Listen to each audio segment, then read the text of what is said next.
ప్రధాని నరేంద్ర మోదీకి నైజీరియా ప్రభుత్వం తమ దేశ అత్యున్నత పురస్కారాన్ని ప్రకటించింది. The order of the Niger grand కమాండర్ను ఆయనకి ఇచ్చింది. 1969లో క్వీన్ ఎలిజబెత్కు నైజీరియా ఈ అవార్డును ప్రదానం చేసింది. తర్వాత ఈ గౌరవాన్ని అందుకున్న విదేశీ ప్రముఖుడిగా మోదీకి స్థానం దక్కింది. విదేశాల్లో మోదీ అందుకున్న అత్యున్నత అంతర్జాతీయ అవార్డుల్లో ఇది 17వది.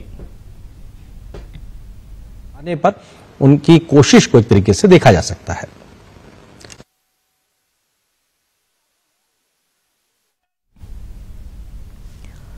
మూడు దేశాల పర్యటనలో భాగంగా ప్రధాని నైజీరియా చేరుకున్నారు. ఇందులో భాగంగా ఇరు దేశాల మధ్య ద్వైపాక్షిక సంబంధాలపై చర్చిస్తారు. తర్వాత G20 శిఖరాగ్ర సదస్సులో పాల్గొనేందుకు బ్రెజిల్ వెళతారు. అక్కడ వివిధ సభ్య దేశాధినేతలతో భేటీ కానున్నారు.